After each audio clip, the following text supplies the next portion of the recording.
तो प्यारे बच्चों, इस वीडियो में हम आप लोग को प्रश्नावली बिहार बोर्ड क्लास 8 का प्रश्नावली 8.2 का प्यारे बच्चों बना रहे हैं, ठीक है।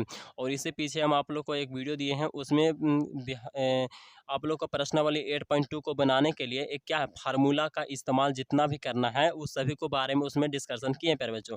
तो उस वीडियो को आप लोग जरूर से देख लीजिए इसको देखने से पहले, ठीक है। और नहीं तो फिर इसको देख लीजिए, उसके बाद उसको देख ही लीजिएगा, ठीक है। क्योंकि इंपॉर्टेंट फार्मूला जो भी है प्यारे बच्चों उसी वीडियो में दिया गया है, ठीक है। और उसका लिंक जो है डिस्क्रिप्शन में है, और नहीं तो फिर प्यारे बच्चों आप लोग चैनल पेज पर भी जाकर आप लोग देख सकते हो, ठीक है। इसके जस्ट पहले ही एक वीडियो डाले हैं वही में होगा, ठीक है। और नहीं तो प्यारे बच्चों इसके वीडियो के लिंक में जो होगा पहला लिंक वहीं पे होगा, महत्वपूर्ण फार्मूला देख लीजिएगा प्यारे बच्चों, ठीक है। आपके लिए बहुत ज़्यादा इंपॉर्टेंट है। तो हेलो प्यारे बच्चों, कैसे आपसे उम्मीद करते हैं प्यारे बच्चों आप सभी बहुत ही अच्छे होंगे। और आज की इस वीडियो में हम लोग प्रश्नावली बिहार बोर्ड क्लास 8 का प्रश्नावली 8.2 का प्यारे बच्चों हम लोग क्वेश्चन नंबर 1, 2 और उसके साथ साथ ही हम लोग 3 का भी सोल्यूशन कर लेंगे। जरूर से शुरू से अंत तक देखिएगा, इससे आप लोग को ना समझ में बहुत ही अच्छे तरीके से आ जाएगा, ठीक है। तो प्यारे बच्चों उम्मीद करते हैं कि यहाँ से आप लोग समझ कर ही जाइएगा, ठीक है। रोहित एक पुरानी अलमीरा 6700 रुपया में खरीद कर उस पर 300 रुपया उसके खरीद 300 रुपये उसके मरम्मत में खर्च करता है, यानी कि उसमें एक्स्ट्रा एक तरह से खर्च करता है या ऊपरी खर्च बोल सकते हैं। उसके बाद उसे वह 7500 रुपये में बेच देता है। उसका लाभ या हानि प्रतिशत ज्ञात कीजिए, यानी कि फ़ायदा हुआ या घाटा हुआ ये आपको क्या करना है तो बताना है, ठीक है। तो चलिए इसको हम लोग कैसे समझते हैं। तो इसको हम लोग समझने के लिए यहाँ पर जी क्या करते हैं, अलमीरा का जो मतलब कि खरीद मूल्य कितना रुपया था, तो अलमीरा को खरीदा था वो कितना में 6700 रुपये में, ठीक है। ऊपर से खर्चा कितना लगाया 300 लगा दिया, ठीक है। यानी कि एक तरह से किराया मूल्य उसका कितना हो गया, तो उसका किराया मूल्य जो हो गया वो 7000 हो गया, ठीक है। कितना हो गया 7000 हो गया। अब देखिए अलमीरा का विक्रय मूल्य यानी कि बेच कितना मेरा 7500 में बेच रहा है, तो देखिए जरूर फायदा हो रहा है, यानी कि 7000 में खरीदा था है ना 1700 में, और बेच रहा है कितना 7500 में, यानी कि 7500 में। तो 500 तो एक्स्ट्रा ही में बेच रहा है ना, तो लाभ ही होगा। तो लाभ बराबर क्या हो जाएगा सूत्र, तो लाभ बराबर विक्रय मूल्य माइनस क्रय मूल्य, यानी कि 7500 और माइनस में से घटा देंगे हम लोग क्या 7000, तो आ जाएगा हमारा लाभ, ठीक है। कितना आ गया लाभ हमारा 500 आ गया, ठीक है। तो लाभ प्रतिशत निकालने के लिए सूत्र क्या होता है, लाभ गुने 100 बटा में क्रय मूल्य होता है। ये आप लोग जानते हो अच्छे तरीके से। लाभ प्रतिशत निकालने के लिए लाभ गुने 100 बटा क्रय मूल्य, या लाभ बटा में क्रय मूल्य और गुने में 100 बात बराबर है ना। लाभ गुने 100 बटा क्रय मूल्य करो, या तो लाभ बटा में क्रय मूल्य और गुने में फिर 100 करो बात में, ठीक है ना। तो देखिए यहाँ पर जो लाभ का मान कितना था 500, तो 500 रख दिए, गुने का गुने, 100 का 100, और ये क्रय मूल्य था, क्रय मूल्य कितना दिया हुआ था आपका आया था दोनों जोड़ के कितना 7000, तो वो लिख दिए। ये 2 जीरो था ना, जो 2 जीरो से 2 जीरो क्या हुआ कट गया, ये 1 जीरो से 1 जीरो कट गया, तो यहाँ पे क्या है 10 है, और ये क्या है 5, 10 पचे क्या होता है 50, और इस 7 का 7, तो यही कुछ पूर्णांक में आ जाएगा 7 7 49 और 1/7, ठीक है। तो 7 पूर्णांक 1/7 आ गया। तो ये पहला क्वेश्चन सोल्यूशन इस तरह से हो गया, ठीक है। आप लोग को समझ में अच्छे तरीके से आ गया होगा। चलिए हम लोग दूसरा प्रश्न जो है ना वो बोल रहा है कि प्रत्येक के लिए एक्स वाई और जेड का मान ज्ञात करना है। तो एक्स वाई जेड कहने का मतलब है कि कहीं कहीं खाली जगह दिख रहा होगा, ठीक है। तो इसी में भरना है, यहाँ पे जैसे पहला है तो उसमें में एक्स लिखल है, वाई लिखल है, और यहाँ पे जेड लिखल है, तो वहाँ भरना है एक्स वाई जेड ही भरना है। यहाँ पे एक्स वाई जेड ये सब सबका मान ज्ञात करना है, ठीक है। चलिए बना लेते हैं, हाल ही कोई भारी चीज़ नहीं है, ठीक है। देखिए तो हम लोग पहला में यहाँ पर जी क्या चीज़ दिले खरीद मूल्य दिले है। ऊपरी खरीद मूल्य आप लोग को बता दिए हैं कि जन्म पर खरीदा जाता है।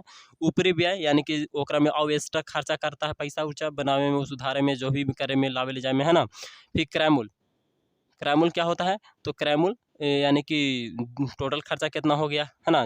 टोटल खर्चा जो बोले तो ऊपरी से खर्चा या तो जैसे भी खर्चा हो गया, टोटली खर्चा कितना आया, ठीक है। तो वही हो गया क्रय मूल्य। फिर विक्रय मूल्य यानी कि जे दाम पर बेचा गया, ठीक है। लाभ यानी कि खरीदा था जे दाम ओकरा से अगर ज़्यादा में बेच रहा है तो लाभ हो रहा है, वो लाभ हो गया, ठीक है। कितना रुपया हो रहा है। अब हानि यानी कि हानि बोले तो क्रय मूल्य अगर ज़्यादा में था और बेच दिया कमे में, तो वहाँ पे हानि होता है, कितना रुपया हानि हुआ वो बात है बता रहा है। लाभ परसेंट यानी कि लाभ हुआ तो लाभ कितना आखिर परसेंटेज कितना हुआ, ठीक है, वो परसेंटेज में निकालना है। अब यहाँ पे हानि था, हानि परसेंटेज उसका, ठीक है। तो ये समझ रहे हो चीज़ों को। तो चलिए पहला प्रश्न से हम लोग यहाँ तक खरीद मूल्य दिया हुआ है, ऊपरी खर्च दिया हुआ है, क्रय मूल्य हमको निकालना है। तो देखिए ना क्रय मूल्य निकालने के लिए क्या बताएं कि जो मतलब हमें खरीदा और फिर ऊपरी व्यय जो लगा उसको दोनों को जोड़ दो, तो यानी कि 15 और 1500 और 320, तो 1500 और 320 दोनों को जोड़ देंगे तो कितना आ जाएगा, एक्स का मान हमारा आ जाएगा क्या आ जाएगा, तो 1820 आ जाएगा, ठीक है। तो एक्स का मान हमारा आराम से आ गया। चलिए इस तरह से अगर हम लोग ये एक्स का मान निकल गया तो वाई का मान निकालने के लिए यानी कि विक्रय मूल्य निकालना है। तो विक्रय मूल्य निकालने के लिए वाई का मान समझते हैं, तो वाई का मान के लिए क्या कर देना है, तो सीपी और लाभ जितना हुआ वो दोनों को क्या कर देंगे, जोड़ देंगे, ठीक है। ये खरीदा था कितना में और फिर ओकरा पर फायदा कितना हुआ, तो तबे ना होगा एसपी जो बेचा लाभ जब हो रहा है तो सूत्र अब हम बताएं आप लोग को कि जब लाभ हो रहा हो और फिर विक्रयमूल्य निकालना हो तो सूत्र यही होता है कि खरीदा जो और फायदा जो हुआ यानी कि लाभ, वो दोनों को क्या करना है, जोड़ देना है, तभी निकलेगा हमारा एसपी का मान, है ना, विक्रय मूल्य। तो ये वाई का मान निकालने के लिए दोनों को क्या कर दिए, जोड़ दिए, तो कितना आ गया आपका 2100 पूरा पूरी आ गया। ठीक है, तो एक्स वाई जेड तीनों का वैल्यू आप लोग को समझ में आ गया होगा। ठीक है, चलिए अब हम लोग दूसरे प्रश्न समझते हैं। ठीक है, लेकिन आप लोग के पास ये तो चार्ट होगा ही, है ना, चार्ट होगा तो चलिए इसको हम लोग दूसरे प्रश्न को देखते हैं। दूसरा प्रश्न बोल रहा है काची, तो एक्स का मान यानी कि क्रय मूल्य पूछ रहा है, तो फिर से वही करना है, दोनों को खर्चवा मतलब खरीदा था और खर्चवा ऊपर से लगा, दोनों को जोड़ देना है, तो हमारा 260 आ गया, समझ गए एक्स का मान। अब वाई का मान निकालना है यानी कि विक्रय मूल्य निकालना है, तो विक्रय मूल्य निकालने के लिए सबसे पहले आपको क्या चाहिए, तो जेड का मान यानी कि आपका हानि परसेंटेज से चल के हानि निकालेंगे। ठीक है, तो हानि परसेंटेज से चल के हानि निकालें तो हमारा हानि आ गया कितना, 26, और 26 जब आ गया तो यहाँ पे हानि घटा देंगे, यानी कि विक्रय मूल्य निकालने के लिए क्या करते हैं, क्रय मूल्य माइनस हानि। ठीक है, तो यहाँ पे 260 में से 26 गया तो 234 आ गया। ठीक है, अब यहाँ पे तीसरा प्रश्न, तो तीसरा प्रश्न में अगर देखा जाए तो कौची है, देखिए यहाँ पे एक्स का मान यानी कि ऊपरी खर्च कितना हुआ वो पूछ रहा है। ठीक है, तो क्रय मूल्य कितना दिया हुआ, इतना रुपये में खरीदा और ओकरा इतना में खरीदा है और टोटल खर्चा इतना पड़ गया है। ठीक है, ये टोटल खर्चा पड़ गया है और इतना में खरीदा था, तो बताओ कि ऊपरी से खर्चा कितना लगा, तो खरीदा जितना टोटल खर्चा लगा और खरीदा था उसको क्या कर देंगे, घटा देंगे, तो जो आवेगा ऊपरे वाला खर्चा आ जाएगा, है ना, तो वहाँ से आपको आसानी से साथ बन जाएगा। ठीक है, तो एक्स का मान आ जाएगा। अब वाई का मान निकालने के लिए बोल रहा है कि विक्रय मूल्य, तो विक्रय मूल्य निकालने के लिए आपका क्या सूत्र होता है, तो विक्रय मूल्य के लिए क्रय मूल्य प्लस लाभ, तो क्रय मूल्य का मान 25 रुपया, तो क्या कर देंगे, दोनों को जोड़ देंगे और ये आपका आ जाएगा। ठीक है, और यहाँ पे लाभ परसेंटेज निकालना है तो सूत्र पता है, लाभ गुने 100 बटा क्रय मूल्य, तो उसके अकॉर्डिंग चलेंगे तो हमारा आ जाएगा कितना, 21.17/23, आप लोग देख सकते हो। ठीक है, अब चलिए इसी तरह से चौथा प्रश्न। ठीक है, चौथा प्रश्न अगर हम लोग देखें तो यहाँ क्रय मूल्य निकालना है, तो क्रय मूल्य किस तरह से आप लोग देख लीजिए इसको। ठीक है, आप लोग को समझा दे रहे हैं, क्रय मूल्य बराबर तो दोनों को जोड़ देना है। ठीक है, तो दोनों को जोड़ इतना आ गया, क्रय मूल्य निकालने के फिर यहाँ पे हानि के निकालने के लिए क्रय मूल्य माइनस विक्रय मूल्य का सूत्र लगाए हैं, क्रय मूल्य जो भी था उसमें से विक्रय मूल्य को घटा दिए, यहाँ पे कितना हानि हुआ वो आ गया। ठीक है, हानि का सूत्र, हानि के लिए यही ना सूत्र होता है, क्रय मूल्य माइनस विक्रय मूल्य, कि जितना में खरीदा होगा ज़्यादा में और बेच दिया कम में तो घाटा हो गया, है ना, तो वही चीज़ यहाँ पे लगा दिया फार्मूला, तो खरीदा था 9200 में और बेचा है 7200 में, तो घाटा हुआ ना 2000 का, तो वही आपको यहाँ पे जी लिख लिया फार्मूला, वाई का मान आ गया। अब जेड का मान निकालने के लिए यानी कि हानि प्रतिशत निकालने के लिए हानि 1900 बटा क्रय मूल्य होता है, तो वही सूत्र लगाए हैं, तो आपका आंसर आ गया है कुछ 21.17/23। ठीक है, तो समझ में आ रहा होगा। अब यहाँ पे हम लोग इसी तरह से पाँचवा देख लेते हैं। पाँचवा में बोल रहा है क्या, पाँचवा में बोल रहा है खरीद मूल्य, तो खरीद मूल्य यानी कि कितना में वो खरीदा था, तो क्रय मूल्य हमारा दे लेता कि 500 में, भैया टोटल खर्चा 500 लग गया और ऊपर से खर्चा 50 रुपये लगा है, तो खरीदा होगा 450 में, तबे तो टोटल खर्चा कितना आ गया है, 500 आ गया है, तो 450 में खरीदा था, 50 रुपया ओकरा ऊपर से खर्चा लग गया, टोटल 500, समझ में आ रहा है ना। चलिए, अब लाभ प्रतिशत निकालने के लिए सूत्र क्या होता है, लाभ गुने 100 बटा क्रय मूल्य। ठीक, तो लाभ परसेंटेज से चल के लाभ निकाल लेंगे। ठीक है, तो लाभ परसेंटेज 20 दे लेते हैं तो 20 लिख लिए, और लाभ के लाभ ही लिखेंगे, गुने के गुने 100 के 100, और क्रय मूल्य 500 दे लेते हैं 500, 2 जीरो से 2 जीरो कट गया। अब यहाँ तिरछा तिरछी गुना होता है, तो 20 पचे क्या होता है 100, लाभ का लाभ, और यहाँ पे 20 500 यानी कि लाभ बराबर 100, यानी कि जेड का मान 100। पहले जेड का मान निकाल लिए, फिर वाई का मान निकालने, कोई दिक्कत नहीं ना।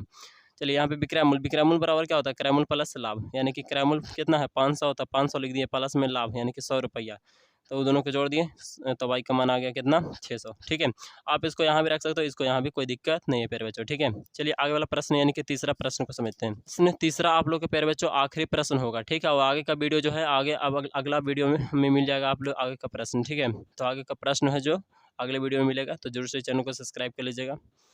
एक बिजली के पंखे को 510 रुपये में बेचने पर एक दुकानदार को इतना प्रतिशत की हानि उठानी पड़ती है, बताइए दुकानदार ने पंखे कितने में खरीदा, यदि वह पंखे को इतना रुपये में बेचे तो उसे कितने प्रतिशत का लाभ या हानि होगा। ठीक है प्यारे बच्चों, तो इस तरह से प्रश्न आएगा, तो कुछ नहीं, बस सिंपली से आपको क्या करना है कि पंखे का विक्रय मूल्य देख लेना था। पंखे का विक्रय मूल्य कितना में 510 रुपया, पंखे पर हानि कितना हो रहा है 15% का हानि हो रहा है। ठीक है, अगर पंखा का बेच कितना में रहा है 510 में बेच रहा है, पंखा जो था उसको बेचा कितना 510 में बेचा है, तो ये हानि कितना हो गया, उसको 15% का हानि हो गया। ठीक है, तो हानि की स्थिति में क्रय मूल्य निकालने के लिए आप लोग को सूत्र लिखाए थे। ठीक है, आप लोग को पीछे अभी जस्ट बताएं कि हानि हाँ, पिछले वीडियो में दे दिए हैं, तो वहाँ से आप लोग जरूर से इस वीडियो को देख लीजिएगा, ठीक है। उसका लिंक है जो है वीडियो में डिस्क्रिप्शन में मिल जाएगा, ठीक है। फार्मूला का एकदम सभी फार्मूला के इसके चैप्टर है, जो भी फार्मूला इस चैप्टर में जो भी है उसको सारे फार्मूला का लिंक उस वीडियो का लिंक उस दे दिया, ठीक है। तो हानि की स्थिति में क्रैमूल, तो क्रैमूल निकालने के लिए विक्रैमूल गुने 100 और बट्टा में क्या होता है 100 माइनस में हानि प्रतिशत। तो यहाँ पर जी 510 आपका क्या है विक्रैमूल है, और गुने का 100 100 में से हानि परसेंट यानी कि 15, तो वो लिख लिए। अब दोनों को गुना तो गुना और ये घटाएं तो 85 आया, ठीक है। अब 85 तो 17 पचे 85 होता है, 5 बार में काटे तो 17 बार में कटा, 5 बार में काटे तो ये 102 बार में कट गया। अभी 17 से काटे तो 6 बार में कट गया, है ना, यानी कि डायरेक्ट अगर इसको काटते तो 6 बार में कट जाता 510, ठीक है। अभी 6 से 6 यानी कि 600 आ जाता है, ठीक है। पुनः प्रश्न से चले हैं, तो पुनः प्रश्न से यानी कि पंखे का विक्रय कितना दिया हुआ था 630 रुपया दिया हुआ था, ठीक है। आप लोग का दिया हुआ प्रश्न में 630 रुपया, बेचने पर कितना परसेंट का लाभ होगा ये पूछा जा रहा है, ठीक है। तो यहाँ पे लाभ हो रहा है, तो लाभ बराबर सूत्र क्या होता है विक्रय माइनस क्रय, तो विक्रय 630 रुपया, उसमें से 600 घट जाएगा, यानी कि क्रय 600 है ना। अब विक्रय 630 रुपया, तो 30 रुपये का फायदा हो रहा है ना, घटावेंगे तो 36 आएगा। अब लाभ प्रतिशत निकालने के लिए सूत्र क्या होता है लाभ गुने 100 बटा क्रय, तो लाभ कितना है तो 30 रुपया आया, है ना। और गुने 100 का 100 और बटा में क्रय कितना है 600 का 600 लिख दिया, ठीक है। 600 यहाँ पे लिख दिए। अब यहाँ पे देखिए 2 जीरो से 2 जीरो एक काट दिया, ठीक है। किसी तरह से भी काटिए, 2 जीरो से 2 जीरो हम काटे हैं, और यहाँ पे 6 पचे 30, 5 बार में अब 5% आपका क्या आ गया, तो हमारा लाभ परसेंटेज आ जाएगा, ठीक है। यानी कि कोई भी पंखा है वो अगर 510 रुपये में, क्या चीप प्रश्न था कि कोई यदि बिजली के पंखे को 510 रुपये में बेचने पर कितना, और उसको 15% की हानि हो रहा है, यानी कि 510 रुपये में बेच रहा है ना, तो 15% का हानि हो रहा है। तो सबसे पहले हम लोग क्रैमूल निकालें, तो हमारा क्रैमूल 600 आया, ठीक है। और उसको फिर बोल रहा है कि अगर 630 रुपये बेचा जाए तो उसको कितना परसेंट का लाभ होगा। तो हम लोग 630 रुपये में अगर बेचेगा ना, तो उसको कितना परसेंटेज का लाभ होगा, तो 5% का लाभ होगा, ठीक है। उम्मीद करते हैं कि आप लोग को समझ में इस वीडियो में अच्छे तरीके से आ गया होगा, और थोड़ा सा लाइट का इफेक्ट है प्यारे बच्चों, तो इसी कारण से हो सकता है कुछ वीडियो थोड़ा सा अच्छे से ना दिख पाया हो, ठीक है। और हम एक दिन वीडियो नहीं डाल पाए, उसका रीज़न भी यही था। तो प्यारे बच्चों वीडियो समझ में आ गया तो वीडियो को लाइक करिएगा, चैनल को सब्सक्राइब कर दीजिएगा, और आगे का वीडियो जो भी है वो तभी मिल पाएगा जब चैनल को सब्सक्राइब कर लीजिएगा, तो प्यारे बच्चों, ठीक है। और दोस्तों के पास शेयर करना बिल्कुल नहीं भूलिएगा प्यारे बच्चों। फिर मिलेंगे नेक्स्ट वीडियो में, तब तक के लिए जय हिंद, जय भारत, वंदे मातरम, थैंक यू।